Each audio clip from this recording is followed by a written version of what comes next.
So welcome to, I guess, second breakout session of today.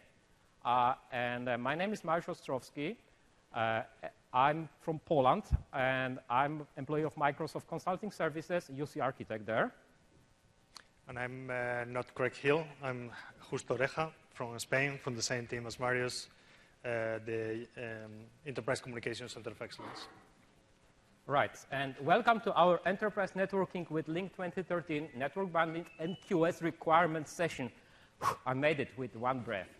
And guys, just for the logistics, I believe we are asked to ask you to keep the questions till the end, because we want to capture the questions like in a Q&A session. We'll try to keep at least 10 or 15 minutes for you for a Q&A.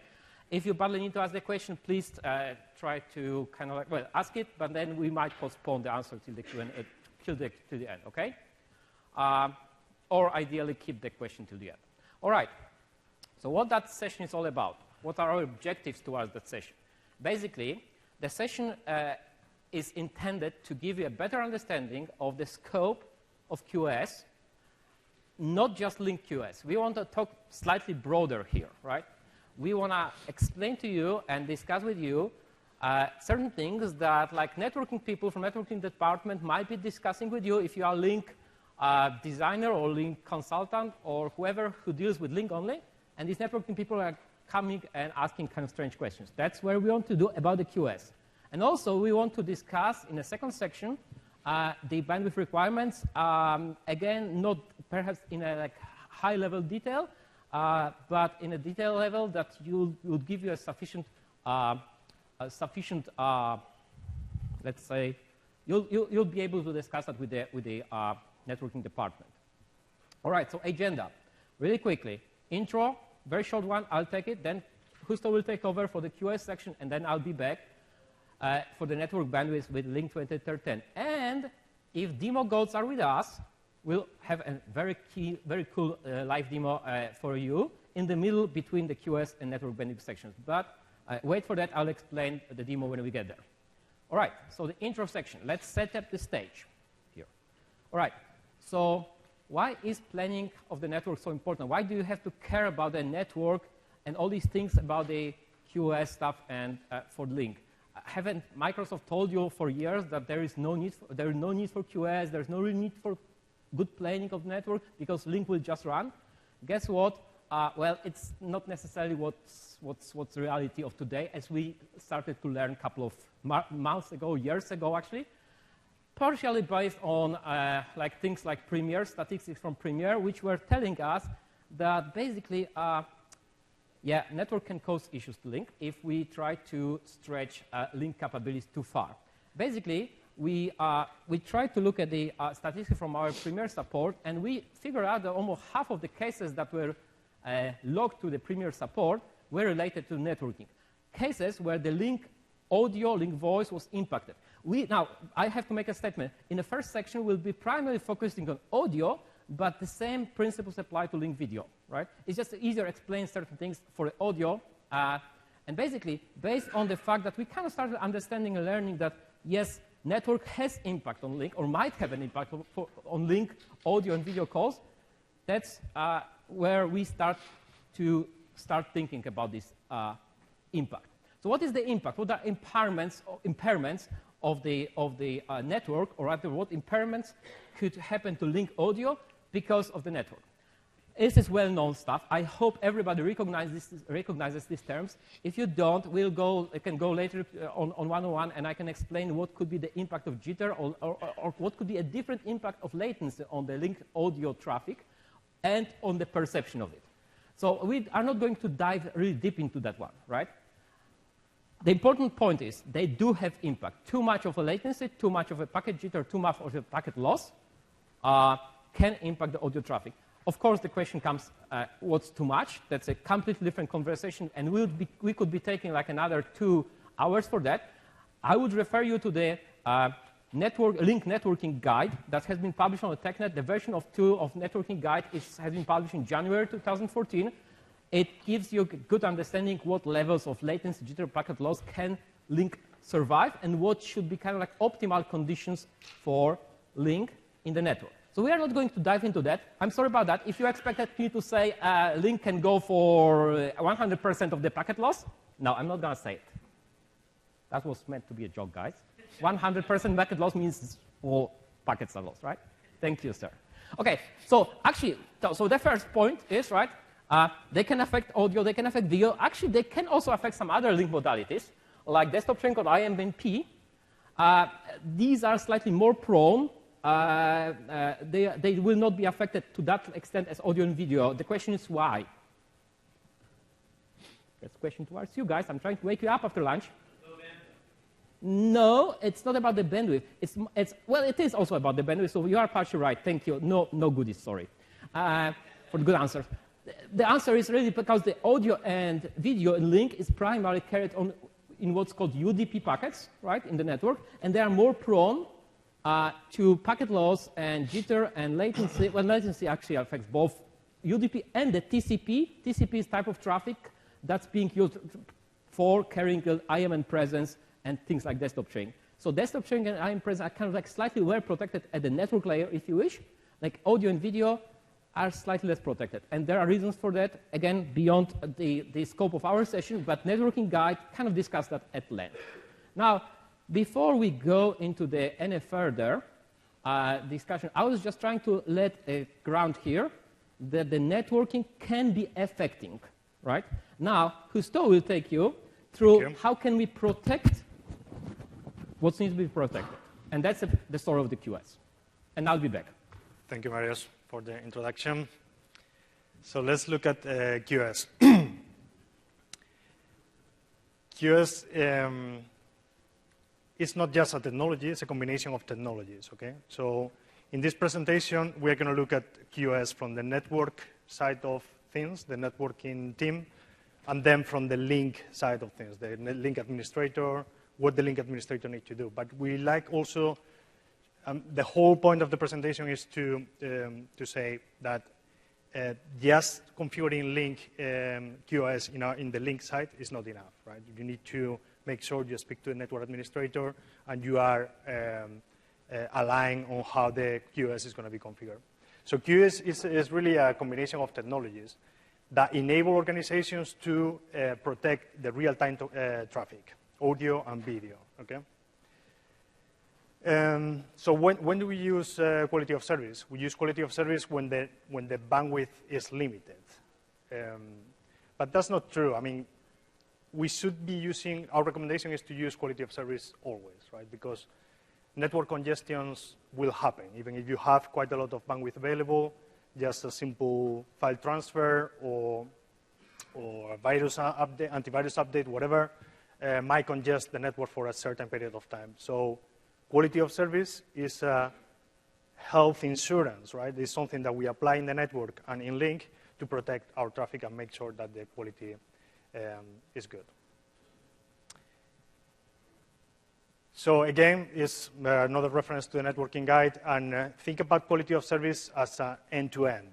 And think about the media, the audio and video media is bidirectional. So we are sending traffic from A to B and from B to A. And we need to make sure that that traffic is protected in both directions. One direction only is not enough. So you could end up having good quality. So A to B is OK, but the other direction is not good. And one person will hear the audio fine, but the other one will not. So we put this slide here. It's just a reference to a white paper from Microsoft IT. We used to say in the OCS times that our codecs are like magic, and we can recover from anything happening in the network. I mean, the codecs are good. Up until a certain limit, we can recover from that, but it's not perfect, right? It's not there's always a limit that we will have a bad quality in the audio and the video. And I pick up this sentence from that white paper that says, we experience a significant increase in quality after uniformly enforcing and auditing QoS. This is from Microsoft IT. So we saw a huge improvement in the quality after applying QoS. Uniformly enforcing means QoS is end-to-end. in both directions. And auditing means make sure that you check that that is how it's working, right? That the DHCP marking or the QoS is not broken somewhere in the path of the network, because we find that happens quite often. So what are the QoS mechanisms? The bottom line is that we want to treat different types of traffic in different ways. Not only the Lync traffic, but also there are other applications in the network, like email, CRM, whatever it is. But even within the Lync traffic, we can differentiate between audio, video, and desktop sharing, signaling, whatever we want to do. So we have different ways to treat the traffic. And then the network will read the QoS, however we are configuring the QoS. So we need to explain, the way to explain QoS is that one thing of the QoS is to mark the traffic. So I'm marking the traffic in a certain way, that we'll see it in a minute. And the other concept is classification. How does the network read that marking? And what does the network do with that marking? And there are different types of QoS that we're going to see in the presentation. So I really like this picture because it's self-explanatory, right? Once you see this, you don't need to talk about QoS anymore. In the left-hand side, the gray area is the whole pipe, the whole network bandwidth that is available in that particular pipe. Okay? So what we do with QoS is that we build those virtual pipes that you see there in different colors, and we do a few things with that. We set up what is the percentage of the total pipe or of the total network that is going to be available for a specific type of traffic. And we're going to tell with QoS what is the priority, what traffic should have preference on top of what other traffic. And that's what you see in that picture. Okay? In this case, for example, EF is the audio traffic, is the red at the top, is the highest priority. I may say this is 10% of the total amount of bandwidth available. Then is video, etc. And then I can decide also, what do I do when that pipe gets full? Do I drop the packets, or do I use other queues? That's part of the QoS configuration that you need to work with your network engineer and understand how is it done to configure Lync, okay? And agree again between the both of you what you want to do. So then we have classification methods, okay?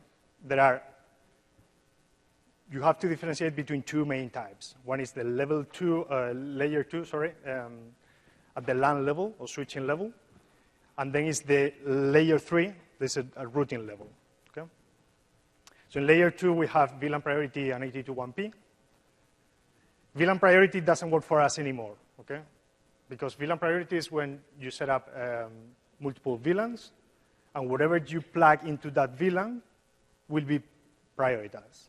All the traffic normally is for the IP phones, the traditional way of doing QoS in the past with IP phones. Everything that is in that VLAN will be prioritized over the rest of the traffic. It doesn't work for Lync because our main endpoint is the Lync client, and the Lync client is in the PC. And if you plug the whole PC into a VLAN, everything is prioritized, not Lync, all the traffic. Okay? Same for 82.1p. 82.1p, you need specific cards, but we see network cards, but we see this as a legacy way of doing QoS.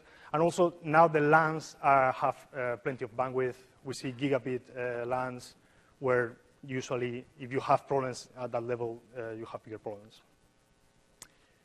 So what we see more often is layer 3 classification methods. And these are the most common that we see, the port-based and DHCP marking. Port-based means that I can separate the different types of traffic in Lync with different port ranges.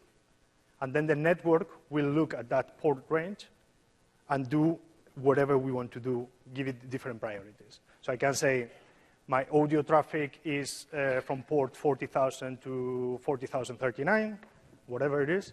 My video traffic is from 50,000 to 50,039, and so on. The network will read that configuration and prioritize the traffic. The problem with port-based is that it's very cumbersome for the network engineer. Any change in the QoS, they will have to apply that change in multiple routers, multiple devices. So what we see more common at the one level is the DHCP marking. So this is the standard way of doing QoS and layer 3. Okay? So what we do is that we mark the traffic in the PEC with a specific DHCP value depending of the workload that we want to differentiate, audio, video, or signaling, or whatever. And the network device will read that marking and classify the traffic and do whatever they want to do, whatever we want to do with the traffic. Okay.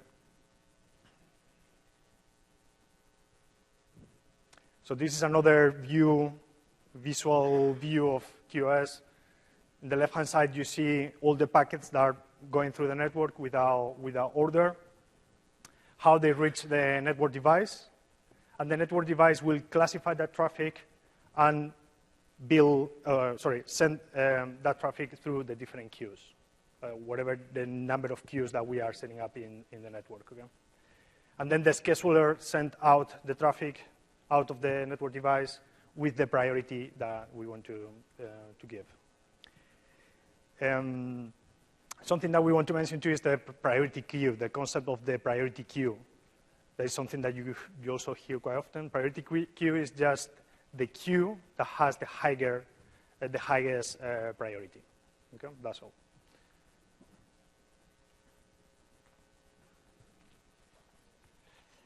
And then you can, this picture is just here to show you how things can get quite complex. Right? Usually we don't see this level of detail in QoS. I don't see customers doing however many queues are here, or classifying so many different types of traffic. But the point here is that you don't need to go into too much detail from the Lync perspective. You just need to talk to the network engineer, explain what you want to do with the traffic, how much of the traffic you want to prioritize. What the audio, differentiate between audio and video, etc. But you don't need to be an expert in QoS or a Cisco expert to be able to have that conversation. Okay? So please don't memorize this picture. You don't need to. And again, think about what we see in global customers, the biggest customers, that they may have multiple MPLS clouds. Those MPLS clouds may have different QoS settings or QoS policies or domains. QoS has to be global, has to be the same configuration, has to be applied globally in the network, because if not, QoS is broken. In this example, in the remote side, we are classifying video with DHCP 36 and 26. But in the central site, in the main campus, the video is 36. So if I'm sending video from the remote site with DHCP 26, as soon as it reaches the network, it will not be prioritized, right? Because and we see this quite often, especially with customers that have multiple MPLS clouds from different service providers.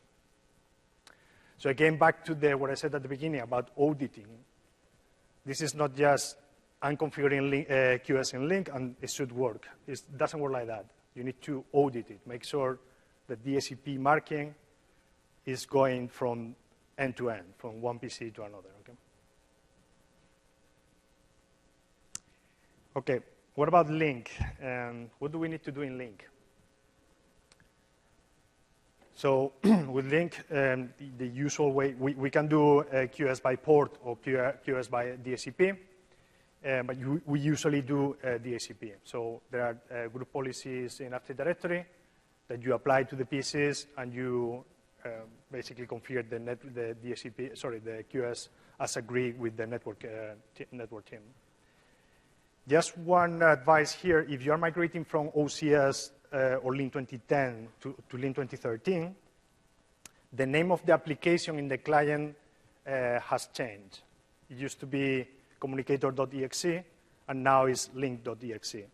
So if you don't change the policy for Lync 2013, QoS will not work. So make sure that if you're in a migration process, that you check that out. What about other endpoints? And we're talking all the time about the client, but we have other endpoints or other media devices, other devices that can work with media, like the AV pool, the edge server, the mediation server. Those also need to mark the traffic. So, for example, think about the SIP trunk, traffic coming through the SBC to the mediation server. If I don't mark the traffic in the mediation server, that traffic is not prioritized. Same for the edge server, IP phones. So any device or any endpoint, any server that is managing media should be also marking traffic. So the group policies that I saw earlier work also for the server. So you can apply that at the server level.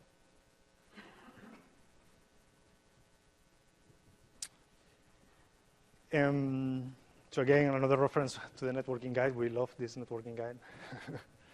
So also, again, we are talking all the time about DHCP 46. This is the default for DHCP, the industry default.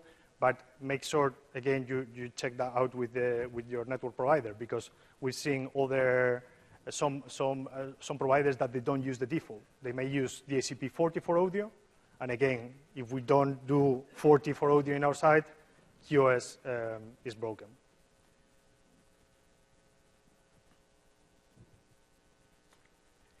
How do I audit that the quality of service is working? Just use a network monitoring tool, for example, Netmon, run it on the PC, look at the media traffic, at the RTP traffic, and make sure the DHCP marking is leaving your PC and also arriving to your PC. So the media coming to your PC comes with the DHCP marking that is expected, and the same in the other end. There is a blog from one of our colleagues that is there for you for reference that explains really well how to do this audit and make sure it's a step-by-step guide on how to do that checking. Okay? And also use the monitoring server. The monitoring server is your friend here. In Lync 2010, in OCS, we required a different server, a specific server role that was separated from the pool to do monitoring. In Lync 2013, that server is part of the pool. So there is no reason why not to deploy monitoring server. And it's the tool to go and check when you have quality issues, audio quality issues or video quality issues, to check the reports and make sure you know how to read it, look at the media flow in both directions, and understand what is going on. Basically, it's your friend. Okay. So now is demo time. Some of the stuff that I've been talking about, we're going to see it in the demo. So hopefully, we will be able to show you. Yeah. So I guess the things will become slightly more clear after we go through the demo. So we talk about all that QoS and that you have to be kind of like in sync with your networking administrator and check all those things. But then, before I go to the demo, we kind of like used to, Lync works anyway, right? You go to the hotel and there's work, it's working there. You don't need a QoS. Well, the point of the demo is to show you that in enterprise networks that go under congestion conditions, you might need really to think about the QoS. That's the point of the demo, number one. Point number two of the demo will be, now, if I decide to go QoS, how can be sure that it works, and if it doesn't work, how to troubleshoot the issues. Now, we have limited time, so we'll not be going really deep, but we'll be probably slightly touching like in the 400 level. So for those of you who are not used to reading things like network traces, whatever, don't leave the room yet. There will be some other easier content later on. But first I need to explain the demo. The setup is very simple. So here we have a site A, which is the data center site on the top of the screen, in which we have a client A. I will be using client A from my laptop in a moment. I'll explain in a moment. And then you have a site E down in the bottom of the screen, in which we'll have a client B and client E. Those two clients, client B will be used by Justo actually on his laptop right here, but he'll be stepping out from the room for the demo for a moment. Now, between site data center and the site E, we have the one network. We actually have the real network, well, kind of real network. There is actual Cisco router sitting in there that we will use to demonstrate certain things when it comes to the QoS. Now, we will make a couple of audio calls. Again, remember, similar principles apply to video. In first call, we will just need to establish a baseline. So the first call will be kind of like an uncongested network. Things are good, no congestion. We should have a pretty decent quality of the call, again, if the gods of the demos are with us. Now, the second call that we'll make, well, actually, before making the second call, I will try to apply the congestion on the network. The congestion will be kind of like artificially created, but however, we try to do it kind of like as close as possible to real conditions. So we are using file transfer. I'll be just copying files. You'll see that in a moment, right? And sorry, those files will be actually copied. Apologies about that. Let me just go back. Those files will be copied to my like file server in a data center, right?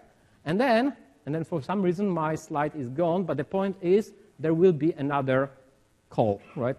For some reason the second call is just gone. Okay, so let's switch on to the demo now, because that's what matters. And yes, let me just see if I can switch properly to my demo machine. Okay, so here's our first call. Let me just prepare a little bit environment for you to see what's going to happen here. Okay, my colleague Justo is stepping out from the room right now because obviously we need to have the like a call without any feedback. And I have to warn you, there might be some strange thing happening because of some noise in the corridor there. And also for this kind of testing, right? You have to be slightly artificial on the way you are doing the testing. So please don't laugh at the way we are carrying it on. Just bear with us. And also because it's important that you hear the difference. So try to concentrate on hearing, not watching on a screen, at least from that moment on. Okay, so I'm going to ask Justo now to step out from the room, and I'll ask him to give me a call. So let me just, his link is actually like Garrett. He's now Garrett. So please call me. And before he calls me, let me just use my headset. That will help me. Okay, so let's see. So Justo is calling me right now. Let me answer the call. Hello, Justo. I'm saying 1 now. I'm saying 2 now. I'm saying 3 now.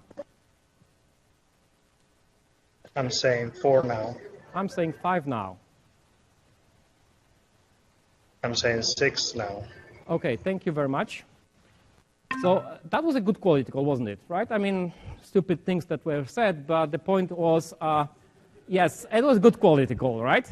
It wasn't about the content, it was about the audio quality, guys, right? So let me just prove to you that this is a good quality call, right?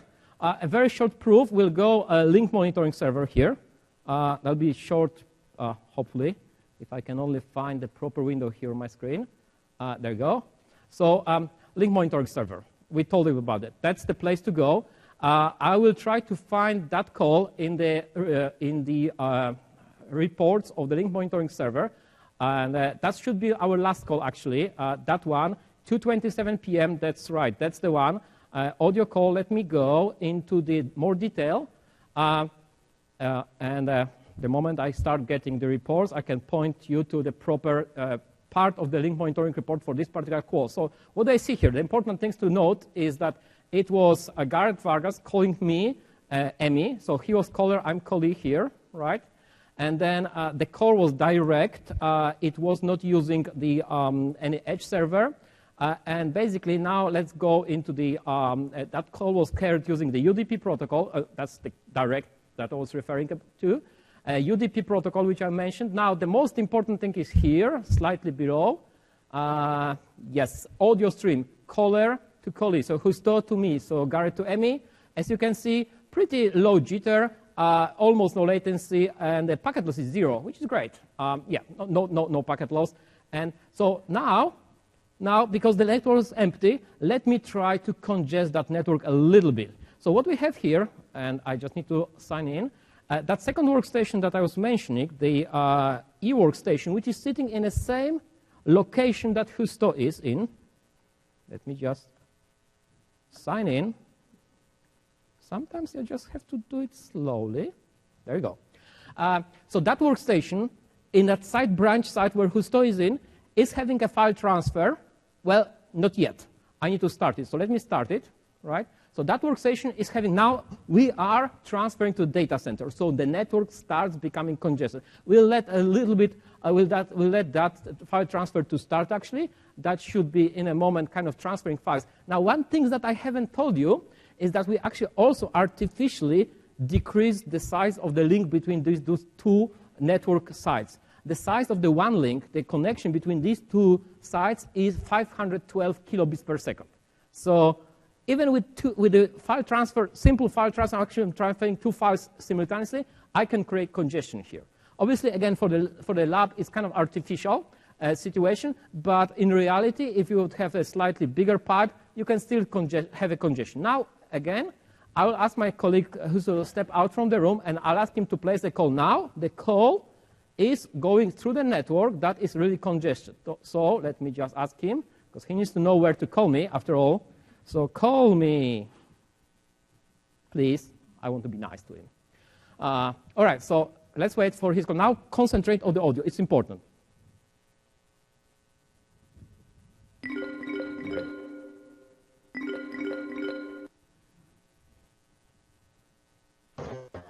Hello, Justo. This is Mariusz, and I'm saying 1 now. I'm saying 2 now. I'm saying 3 now.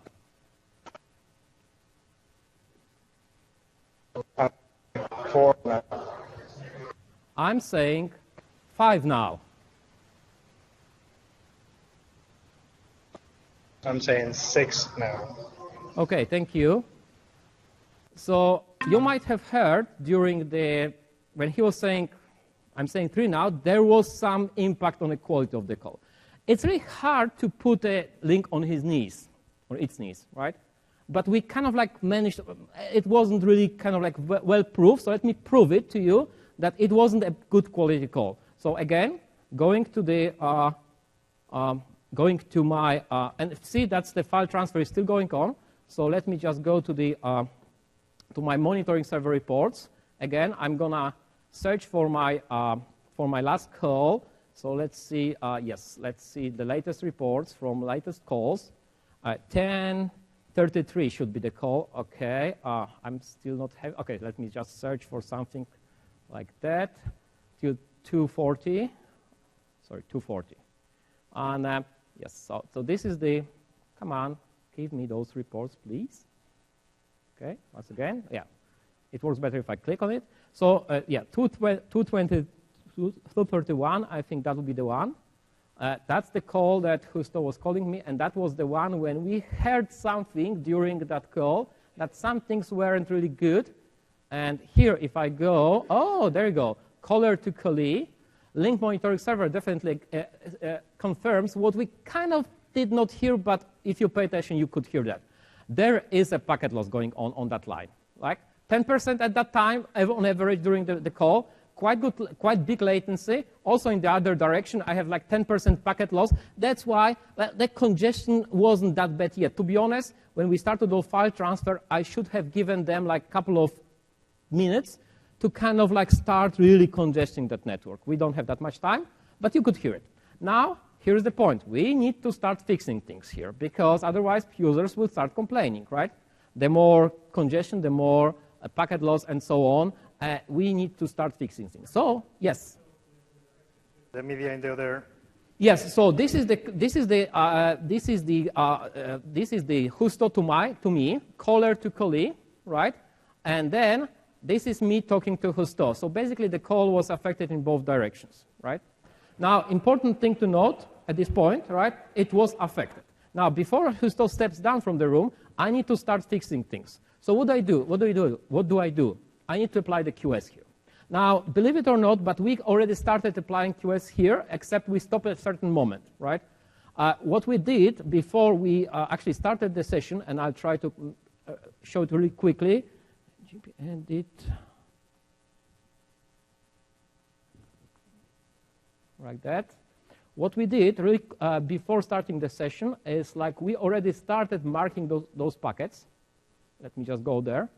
That workstation, sorry, except I'm on the wrong workstation. That's not the one. I need to go to the client. Right here.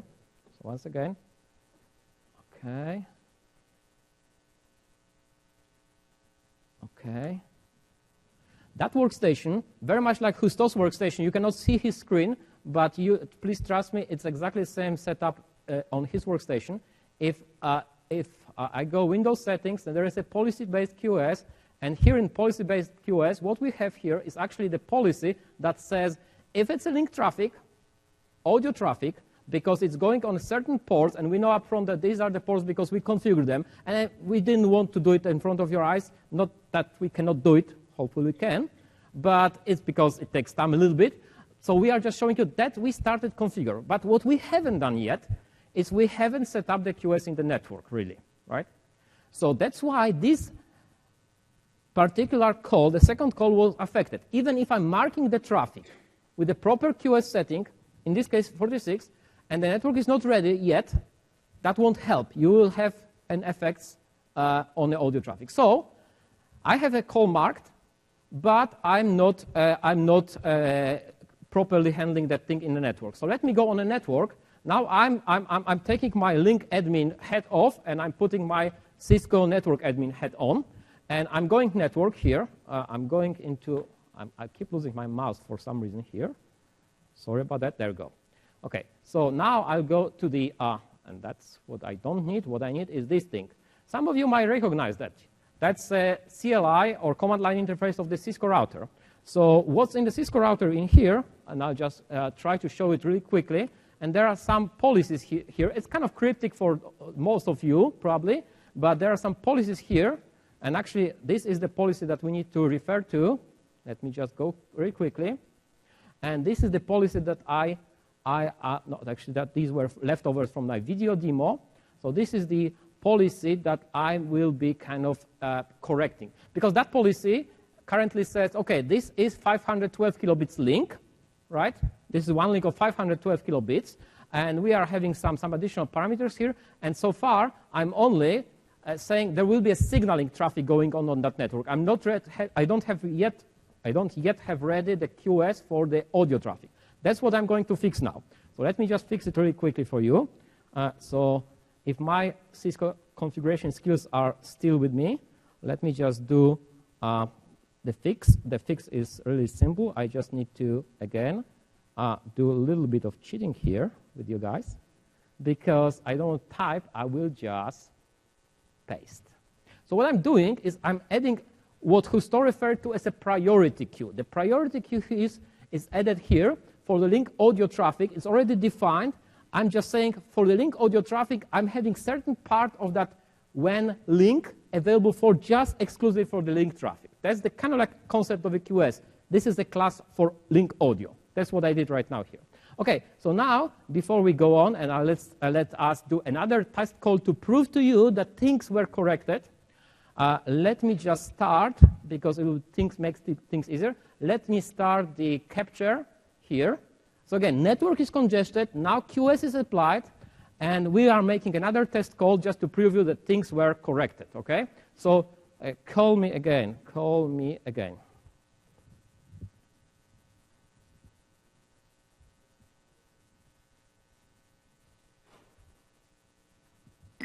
Yes. Again, third call. Listen to it.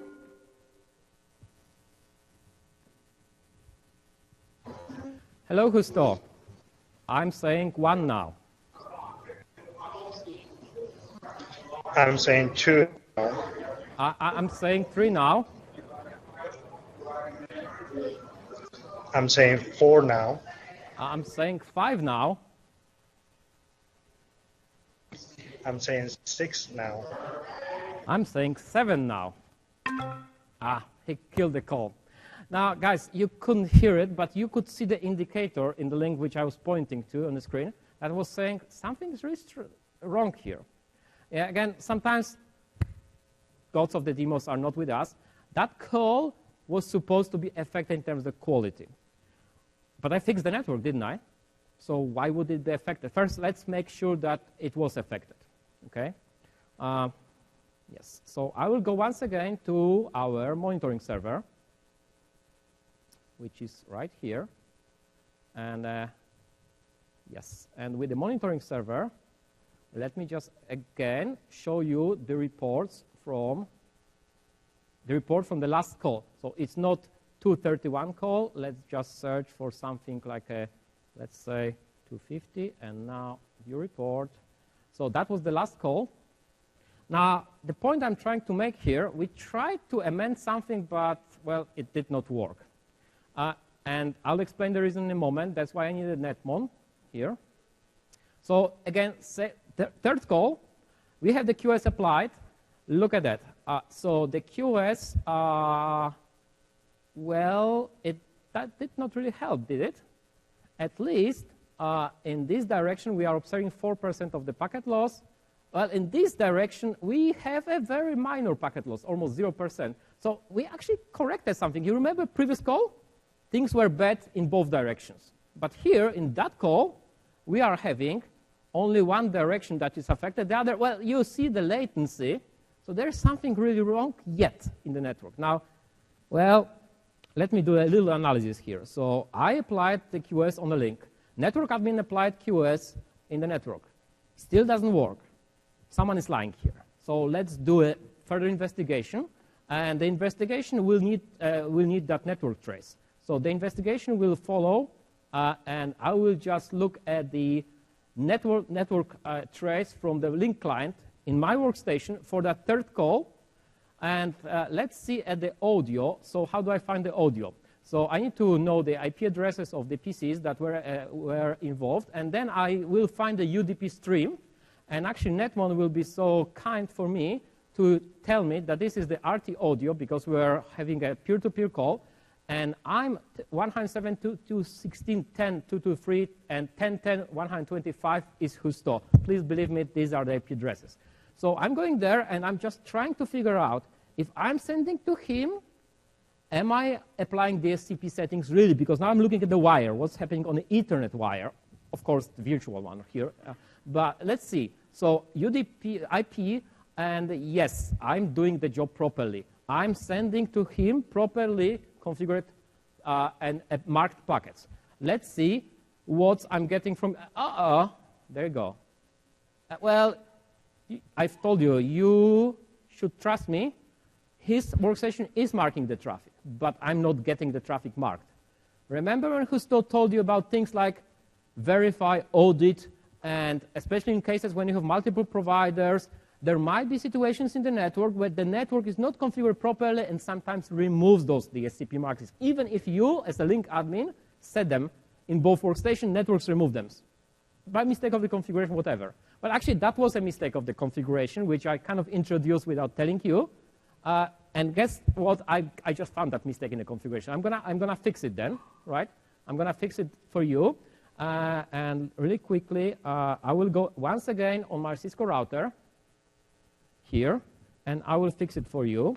What I actually did is I artificially created certain policy in a Cisco router that basically says remove the DSCP packets, DSCP markings when Husto is sending them to me. So it's a network removing DSCP markings in those packets coming to me. So let me just remove that artificial kind of like mistake in the network, if you wish, and we will try to make yet another call again, just to prove that things were working fine. So I'll just, before we start, I'll start another network capture, just to make sure that our troubleshooting session was proper. And then, yes, we are good to have another call me one more time. Well, time, whatever. Hi, Husto. I'm saying 1 now. I'm saying 2 now. I'm saying 3 now. I'm saying 4 now. I'm saying 5 now. I'm saying 6 now. Thank you, Husto. Come back, please. So if you notice, the quality of that call was almost equal, or actually equal to the quality of the very first call that we made as a reference. Yeah, trust me on that. It was. If you don't, let's go to the Lync monitoring reports. Okay? Guys, for the last time today, 400 level, and then we are going to go on an easy stuff. So again, that's my last call of the day. Let's see. Yes, I should be looking at something that lasted at 246. It's right, 246, 244, probably that's the one. We might have our clock in the Lync server slightly deviating from the real time. Anyway, so that was our last call, and guess what? This is our... All right, so now look at that. Well, almost no packet loss, almost no jitter. We are like back to the previous conditions. Things are good, Husto to me. And here, again, well, there is some packet loss. There is a congestion network, and then there is minor jitter, minor stuff. So guys, we fixed with the QoS, we fixed the situation where in the network, even a heavily congested network, still FTP or file transfer is running. So the network is being congested, and we can have a good quality audio, and same with video. Again, the point of the demo, we are done with the demo, by the way. Yeah, well, guys, with the audio quality, it's really hard sometimes to see or rather hear these effects. Lync can really survive pretty tough networking conditions like the ones in the internet. But sometimes, believe it or not, that was my second point, in the enterprise networks, you do have these conditions because people are transferring files over the kind of narrow links, narrow wide area network links. And yes, that's why we need QoS, right? That's why you also need to know how to troubleshoot the QoS if necessary. Use things like Lync monitoring reports, use things like netmon if necessary, and understand the principle. The principle number 1, QoS is end-to-end. It's the Lync administrator responsibility, but it's also network administrator responsibility. You have to, and these two guys need to talk to each other. They are enemies, but they do have to talk to each other. Yes.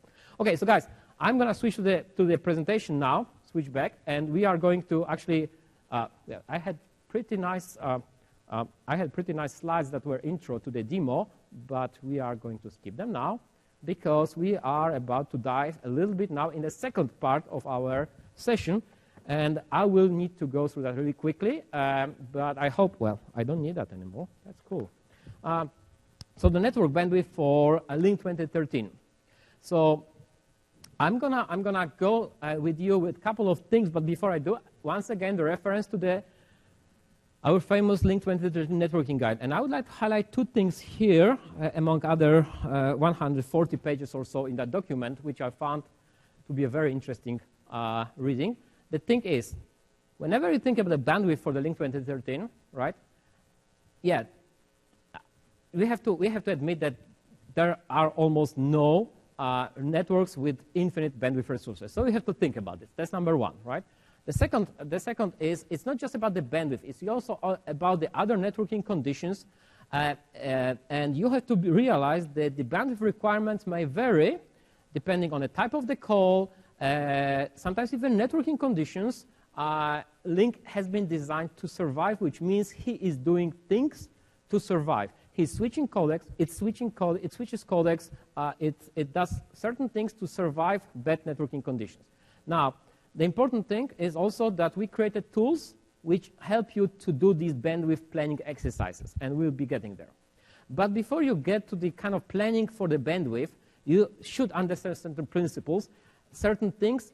What are the what are the bandwidth requirements of Lync. And basically, it's easiest to refer to the previous version of Lync because not that many things have changed. Actually, very few things have changed since Lync 2013. We haven't changed that much of the bandwidth consumption for receive signaling, nor IM, nor presence updates. Amount of kilobits per second for IM and presence updates is still the same with the Lync 2013 because people behave the same way. They were not going to start sending 2 or 5 times more IMs right now just because they got 2013 client. Well, maybe at the very first moment, right? They want to announce, I'm on 2013 now. But later on, they will just use that normally. And, you know, that works the same way. Same with the audio, same with the multi-party audio like conferencing. With a certain exception, there is a new way of encoding audio in Lync 2013, which it gets utilized when there is a link room system involved in either peer-to-peer or multi-party audio conference, which is J722 stereo encoding for the stereo effect coming to or from the link room system. But it's a minor change in the bandwidth estimation and quality. Now, please note, I'm not giving you the kilobits per second or whatever, because these are things that you can find out on TechNet. What I'm talking about are the principles here. So it's in desktop sharing also, that hasn't changed. What has changed dramatically, though, is the video. And obviously, that is caused by the fact that we have introduced a lot of new things when it comes to video in Lync 2013. We have introduced new codec, H.264 SVC, as we know. Why there's SVC stereo? Wow. I'm sorry, that's the type on the slide. Now, we have also, there should be H.264 SVC, not stereo codec. Anyway, so we support plethora of resolutions now. In Lync 2010, it was just 3 resolutions or 4 resolutions that RT video codec kind of supported. Now with 2013, there are like 13 resolutions that we support. And that changes the whole equation. And guess what? The multi-party video, or famous gallery view, or multi-view, if you wish, that changes the equation as well. Because all of a sudden, you have these many streams of video that are showing up in your Lync client. And, you know, you have to somehow try to plan for it, right? So before you plan, let's try to understand how that thing works. And I will go really quickly to explain to you how the video streams look like. And the point is, I'm not going. I don't intend to cause a headache to you, but for the bandwidth calculations, you really need to understand these kind of things. At least try to understand the concepts. So for the peer-to-peer video, it's very simple. We have a video call from A to B, from Alice to Bob, and it's a video call, right? It's not just a picture. I just took a screenshots, but please understand that this is a video call. So basically, again, things there is like you have to consider things like multiple resolutions in different aspect ratios. The bandwidth requirements might differ depending on the size of the window. Things like network conditions also impact that. I will be discussing that in a moment. There is also additional bandwidth going on for the RTCP channel, which is additional. It's kind of like additional, like a monitoring channel going on top of on RTP on top of the video stream. I'm trying to make it complex, but I will simplify at the end, guys. Now, there is also RT video codec that might be involved, especially when you are in a situation when you have Lync 2010 and Lync 2013 clients simultaneously in your deployment, meaning if you are in migration kind of scenario. So now, impact of the video size. Actually, I should say impact of the size of the video window, video render window, right? You cannot underestimate that. People are going to change the size of the video window in Lync. I'm starting the call. It's kind of small window. I would like to see you better. I'm going to extend the window. So guess what? I'm going to request a higher resolution video stream from the sender, right? My Lync client will ask, can you, instead of like 240p, can you send me like maybe 720p? Things. And, you know, people are going to change that during the period of the call because all of a sudden, no, I don't want to see you kind of like on most of my screen. I now want to concentrate something different on my screen. So things change during the period of the call. We are not anymore in the era of the video calls, which were kind of constant, safe always during all the time. No. Lync 2013 is a variable type of video all the time, even for peer-to-peer. And also network impact on the video. Now, if network gets congested, by the way, if you really want to know more about how the video window, or render window as we called it actually, impacts the video bandwidth, please go to Jeff Shard's session or watch it later after the conference. I believe the session is Networking 305. The symbol is 305. Jeff gives an excellent overview of how things work in terms of video window sizes, right? Now, the second thing is the network impact on the video bandwidth, right? So you would think, okay, I have a stream of, like here in this case, 540p initially, right? So that's going to stay because I'm keeping the window the same size all the time during call. But guess what? Congestion is showing up. And, you know, we didn't care about the QoS, so congestion starts affecting my video stream. My video stream starts losing packets. What will happen at a certain moment in time is like, all right, there is too many. There is too many packets lost, and guess what? Video resolution gets changed because Lync is trying to adapt to the conditions. I cannot anymore send 540p resolution, so I'm going to kind of go down. I'm going to like 360p, for example, in this case, which means I'm going to be sending less, but the idea is my resolution is slightly lower, but I can still probably push in enough of good frames through the network so, you know, the user is not kind of like experience like freezes or stuff like that, right? And then network condition change, so we are back to 540p maybe. Again, the point is bandwidth will fluctuate, right, because of network conditions. If you want to know something more about these, how that works exactly, what happens between this and this, what's the signaling exchange, what happens, come to our session tomorrow. That's Meet 401, or on Thursday. We'll be doing a really deep video deep dive in these kind of situations. Now, here I need to come back to these diagrams with this session, with these streams, video streams, and I will just go quickly through them saying this is complex. So we have some video streams going from client A to B in conferences. Of course, B also sends its video streams like a B is on the bottom. So a red one is going up to the AVMCU. AVMCU multiplies these streams. These streams become like a nightmare if you think about the bandwidth calculations or actually bandwidth planning, because all of them can be of a different resolution depending on network conditions, window sizes, and everything. And on top of that, you have the temporal scalability, which can affect the video bandwidth, because all of a sudden the client joins, which cannot do the 30 frames per second, but does 15 frames per second. Yes, I'm making it hard for you guys. It's even harder. Lync 2010 clients are joining. So now we are talking RT video clients, right? Also in the same conference. Man, this is tough. Now, one more thing, and will be over. So now, on top of video, we're also doing the data collaboration. Like we are doing like a PowerPoint sharing, a whiteboard, even whiteboard. Whiteboard doesn't consume that much of the bandwidth, right? It's just like from time to time you're drawing something on it. Most of the time it's idle, but it does consume the real estate on your screen. If you go whiteboard, if you go like a PowerPoint sharing or whatever type of data sharing, that's what I mean by data sharing, all of a sudden your video is kind of like pushed to the top in a conference, or maybe pushed aside if you are doing like a peer-to-peer call, and now your real estate for that video stream is smaller. What does it mean? Smaller video resolution, less bandwidth. But then someone stops the data sharing, and now go again higher bandwidth, even during the period of the same call. Now, once I made it really, really hard, there is actually one more thing. We can also have multiple screens. I'm working with 2 screens. I know people are sometimes working with 4 screens.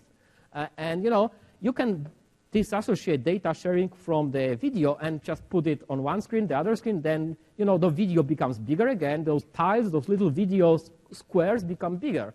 Guess what? More bandwidth, right? And this is tough. So, how to avoid the headache of thinking about all this crap? We have tools. Now, before we go to tools, which are nice, let me just say that we had to come up with a new way of thinking about this. Because old way of thinking about the video was, I'm having a CIF call, I'm having an HD call. You should not have this way of thinking anymore with Lync 2013. You are having a video call. I want to know what will be the kind of like average size of the average bandwidth consumption, sorry, from that call. during the period of the call. So we tried to estimate that. Initially, during our initial kind of like beta TEP program, right, we tried to measure that. And also Microsoft is measuring these kind of things from our own deployment. And we came up to this certain interesting conclusions that, you know, actually most of the peer-to-peer video calls, they are staying in a certain resolution. This is the kind of like, oops, and that's, now I did it, okay. So this is the majority of the calls are staying at a certain resolution. This is actually close to like 240p resolution. Simply speaking, people are keeping their video windows of the same size. Some people are going kind of bigger videos. Some people are doing, adding collaboration to that, data sharing. But we tried to kind of like figure out what will be the distribution of these resolutions in a typical deployment. I'm not sure if these were typical, but we came up with certain conclusions. And we started to build a model around it. That's for the conferences, not for the peer-to-peer, but for conference. We also noticed that most of the people in the conferences, they are kind of like staying with like a 1 or 2 active video windows. Not all the 5 windows go video, although that's becoming more and more often, but like 1, 2 are video windows out of 5 in a multi-view gallery, and then the other guys are on just photos, right? And guess what? Based on that, we started building a model. That model has been described on a TechNet. If you go on TechNet, you'll see these tables there. These tables give you the indication what would be the typical size of the video stream, right, in a peer-to-peer call with a Lync 2013 client. That's 460 kilobits per second. That's come from this kind of approach. We don't know what will be the resolution during the call, but we've observed that, you know, in typical enterprise environments, that might be like that. So this is a good planning number to start, right? Very much like for the conferences, we estimated that typically we receive 260 kilobits per second and we send 270 kilobits per second. Again, good planning number to start from. Now, if you want to go slightly deeper, because you might not agree with this approach, right? Like you may say, no, my users are not like Microsoft users. My users are using video differently. They go full screen almost all the time. Yes, there are some users like that. Some organizations go like that. Then you want to do a little bit of more planning. Again, Jeff, during his session, he gave a great overview how to understand that. But luckily, you don't have to do manual calculations because that tool, that tool here, which is called Lync Bandwidth Calculator, can do it for you. It does have embedded all the logic that does the calculation of the video bandwidth consumption. Well, very much like any other modality, consumption for the bandwidth or any other Lync modalities, but it has all the logic behind all these things I was explaining. There are lots of knobs that you can turn in the tool and say, my users are behaving differently than Microsoft typical model. My users are going full HD almost all the time. It's not reality as we see it today because of various reasons, constraints on the CPU, screens, but if you want to model the network bandwidth utilization for Video Lync 2013, simply speaking, go with that tool. And just type number of users. Well, read the manual first. Not many people do it these days, but please do it. And then type number of users, and you'll get your results. Unfortunately, before I stop, there are some special cases, which bandwidth calculator doesn't necessarily take care of, and they are more and more often happening. So you might get some headache, I'm afraid. So the bandwidth for link room systems, we are seeing people getting really excited by link room systems. They start deploying them. So basically, they behave very much like a regular client. If you think about link room system, it is the Lync 2013 client, except some things. I've already told you about the audio. That's one of the things. Well, the other thing is LRS has very big screens, right? It doesn't mean it has a bigger resolution than like your laptop could have. It will go full HD on those screens. But because this thing called LRS was made for room experience, room video experience, we are kind of like having certain views there, which by definition they force the video consumption of the link room system to be bigger because we are running video tiles, kind of like in a video suppression mode there. UI suppression mode there on the Lync room systems, which means we are not showing the roster on the screen, right? We are just showing video on the screen of LRS. So we are not wasting that real estate for like a roster, for buttons there. There is a special touch screen sitting on the table for that, right? Meaning video can go really bigger on those screens. Not that the screen is bigger, it's just the resolution of the screen on the LRS can be bigger. That means a bigger video consumption. That is something that you would have to model kind of like manually, right? And if you are into the two-screen LRS, that can go even higher because now your multi-view gallery can span on these two screens, meaning your video tiles will become even bigger. Bandwidth consumption to LRS can be bigger. That's the point, right? So unfortunately, Lync bandwidth calculator doesn't handle that. You would have to do some manual calculations. Again, Jeff's session covered it really nicely. And I see you had a question here.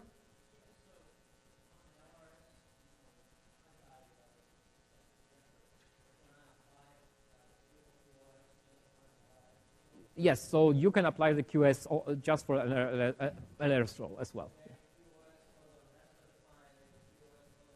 Yeah, you can apply the QoS policy kind of selectively if you wish, and I'll be glad to take it offline later on because we are slightly running out of time to explain to you how that can work. But yes, the answer is you can apply the QoS slightly differently in terms of, yes, LRS is different than other clients. Okay, the other point of headache is unfortunately Lync mobile clients, if you wish, which are kind of like also becoming an interesting way of consuming video, especially video, because it's all about the video in these days, and the mobility is the big thing. Now, it's a slightly different kind of thing, though, for the video. Actually, because of the real estate limitations, right? I mean, on this screen, in that video device or some other, mobile device, or some mobile device, you simply have. It's not about the size of the screen again. It's about the resolution of the screen. It doesn't necessarily. It will not necessarily be even 720p resolution of video possible. Plus, you have the CPU limitations there. Plus, you have the sometimes you have some other limitations for the mobile devices that come from inherently from the Lync client, how it's deployed. The point is, Lync mobile clients behave kind of differently than Lync 2013 full clients or rich clients. And you know, it could be a very, very long description what's different there, and we'll be glad to explain that in more details. The point at this stage is to understand that the Lync mobile clients, from the bandwidth consumption for the video, they are different than the regular clients. All right. Before I let you go, actually let you ask questions, I just need to summarize the whole presentation. So the objective that we had here at that session was to give you the idea that QoS as a broad thing is necessary to provide the necessary quality of experience from Lync on today's enterprise network because congestion can be happening in there. The second was, the point was to discuss the complexities, unfortunately, but also the ways to help you with these complexities when it comes to bandwidth, modeling bandwidth consumption or utilization of the bandwidth. And the takeaway that I would like you to take from this session is basically you have to do the proper network planning in terms of QoS bandwidth for the enterprise networks if you want to succeed with the Lync deployment, because we've seen too many of those cases, customers coming back to us saying audio from Lync doesn't work. Yes, it will not work if your network is congested and you don't have a QoS, or if you miscalculated the bandwidth, you thought that the Lync will be consuming 100, your QoS was saying 100, but the Lync is actually consuming 120, right? So you need to do these things properly, but that's not that difficult. We have tools for that, and now you have the understanding of these things, hopefully. So in order to help you understand these things, I would like to provide you with a couple of references. Of course, I'm not going to discuss them, but basically there's networking guide, which we mentioned a couple of times. I believe 170 pages of good reading for your bed experience. And then lots of articles, the bandwidth calculator, and with that, I would like to finish the session and give you the ability for the Q&A. Yes, there's first question. Could you just come to the mic? That'll be easier for the people who are recording and for the people who will be listening to the session later on, and ask a question. That'll be, and everyone else, if you could just come to the mic if you have a question, that'll be easier. Thank you. Can you hear Yes, I guess. Yes. So excellent presentation. Thank you very much for both. Thank you. Thank you. You talked about the fact that there are different types of clients, types of endpoints. So two questions. One about the internet-connected endpoints or internet connections in general. Is there any sense or concept of QoS via WAN optimization? There are like Blue Coat, other partners come up with all kinds of things for Lync. So traditionally, we've been thinking that over the internet, you don't worry about QoS. That's one question. Yeah. Let's take both questions. Then. Okay. Second question about hard phones. So you also mentioned that for Lync, you shouldn't be looking at layer 2. With hard phone, is there any value in looking at VLAN for QoS? The IP phones, our IP phones mark the traffic by default with the DHCP values. So again, it's like another endpoint, any other endpoint, that when the traffic reaches the one will be prioritized if you are doing... Yes, but I meant, is there an opportunity to still use VLANs like we did in the Yes, you can, right? We have the LLDP configuration that you can do a similar configuration to VLAN priority with our IP phones, but we don't see customers doing that. I would say the most important thing that you have to have a coherent story about the QoS. And the coherent story is today they're using DHCP, right? So once you start marking your audio traffic in your IP phones, and you can just tell the IP phone, the Lync, actually we should be saying Lync phone edition phones, if you wish, from the Lync server, please use that DHCP value, and that's the same DHCP value that you'll be using from Lync clients, then you're good, right? There is no real kind of like advantage of using VLANs or LLDP unless your environment that already has them, and then there you go. You can It is generally simpler, like yes. what he said, because you don't have to worry when you're sending these phones to remote sites. Yes. You have them configured. And yes. Yeah. Yeah. Now for the edge part, or sorry, for the internet part. The internet, there is no QoS in the internet, right? So as far as the traffic reach the edge server, our edge server, we can mark the traffic there coming inside.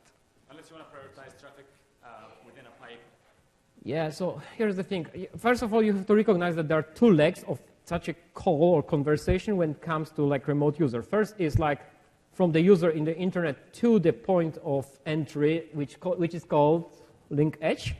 And then there is Lync Edge to the destination, whatever the destination could be, right? The other Lync client internally in the enterprise network, or maybe the conferencing server. So for that second leg, definitely go QoS, because it's the same kind of like approach like internal Lync client calling Lync client. Now for that first leg of the internet, there is really no point of doing the QoS there unless, for some reasons, you figure out that doing marking there can help you, like you are kind of like cheating with your service provider, whatever, but not really. So it's not common anyways. Yeah. Thank you. No problem. Thank you. Any more questions? Guys, I hope we did not... Oh, yes, there is a question. Yes, please come to the mic. Thank you. For call to mission control, are you supposed to use worst case for your planning purposes? And, and how do you create a priority for specific users to have QoS over another user? Right.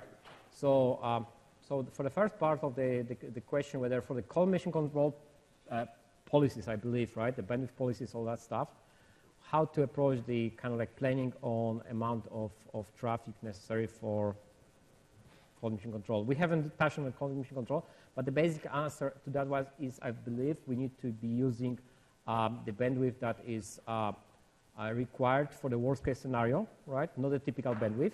And you'll find those like a maximum amount of bandwidth for the call, and you'll find those values in one of the I referenced one of those pages on TechNet, right? So that's the answer. And the second part of the question was, remind me, was about the...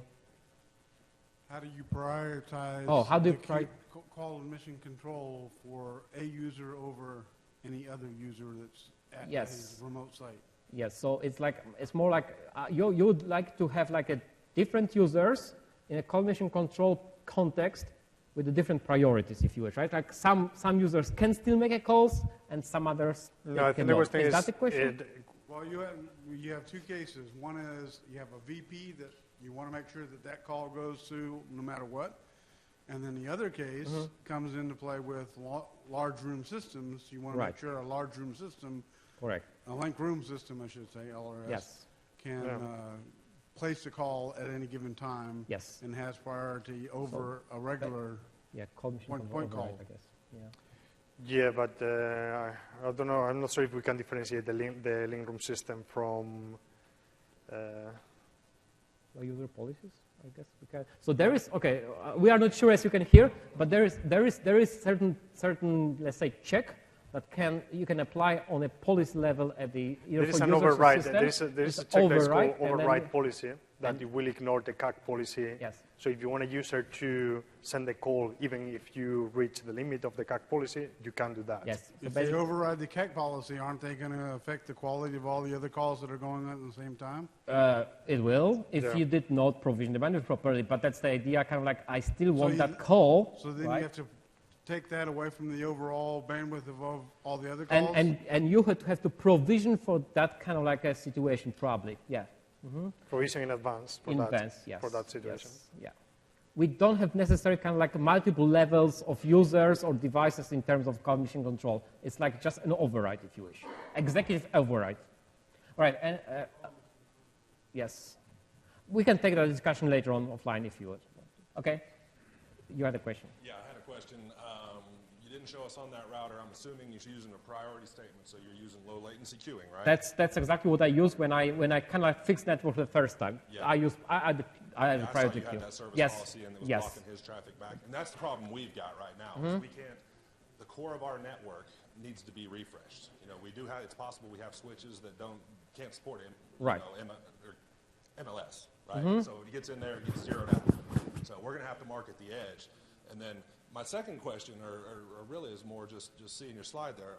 When we're talking bandwidth guarantees, QoS doesn't give you a guarantee. It's QoS and CAC together. Yes. We could Absolutely. RFQ, Yeah. Yes. Right? Yes. It's a complement, right? QoS on its own will not guarantee the quality. If you want to guarantee quality at 100%, you need both. Yeah. Call mission control to control the amount of bandwidth and QoS to prioritize. Yes. So you know our situation. You and I have spent some time together before, but we, in the dedicated environment, that CAC's not there. So it's really an exercise in over-provision, right? That's all we can do. Yeah. Right now. Yeah. At least in the office where I dedicated, I guess that's absolutely That's correct, That's correct. Okay. This is one of the limitations of Of the dedicated. service which is provided from these. Great demo, though. I'd like to see, though, if we could choke that down a little bit and put 2 calls on there and overrun that EF queue and show what CAP does. Yes, we could do that. Yes. It's just that the guys, you know, really that environment that we are running, not that we cannot handle 2 calls, it's really hard to catch, even if you could hear during the demo, it's really hard to catch the difference. Thank you. Thank you. Thank you. Especially since we run it remotely from Redmond over the internet here. Yeah, It's challenging. it's challenging. Some other questions? If not, you have a question? The mic is not The working, mic is so here. Oh, you might just shout and we'll repeat the question for the recording then.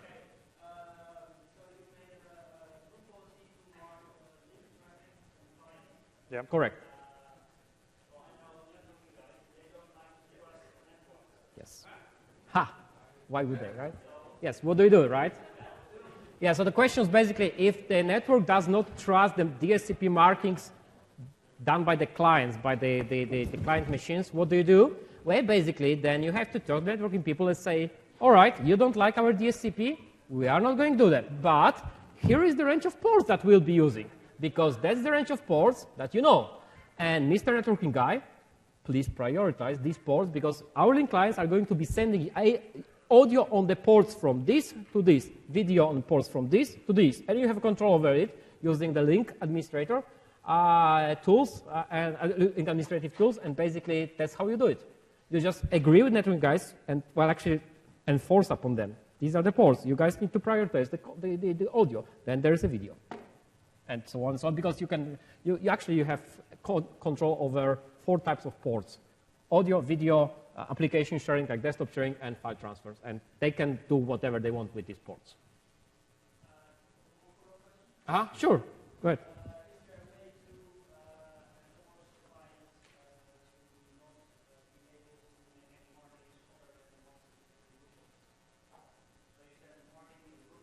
Oh, that's absolutely.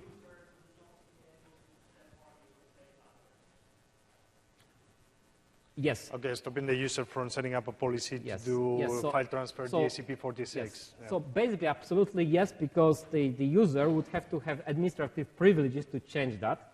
We are assuming that normally you have the workstation that doesn't have them, so you are not able to do it. Now, of course, realizing that that's not necessarily always the case, right? There are ways of making sure that people are not playing games with you. These ways, unfortunately, involve, again, discussion with networking people, because what they need to do is say, you are sending the traffic marked DHCP46 to me? Cool. What are the ports? Are these the ports that you are telling me? If the combination of these two factors is there, so then I'm going to allow things. So you can do QoS by DHCP and port at the same time. Yes. So, and I have a customer who is going even further. He is controlling, trying to control source ports, destination ports, DHCPs. That sounds like a paranoia to me, but yes, you can do it if you want. Thank you. Can you set the Mac client to DSCP tag? The current version of the Mac client, which Lync May 2011, doesn't have a provision for kind of like a there is no way to enforce that Lync client will tell the Mac OS to use the special DHCP value. However, if I'm not mistaken, the new version. See, and we stop at that. Could you say if it's on the roadmap for the Mac client? Can you send me an email and I'll get back to you, because I have a presentation with the the Mac 2013 client, and I can't remember exactly if it's there or not. But I think I don't want to say yes because I'm not 100% sure. Thank you. No problem. Guys, realizing that we are over time, I would like to thank you very much for your attention. We are still here for the break. If you want to ask any more questions, then feel free to come to us.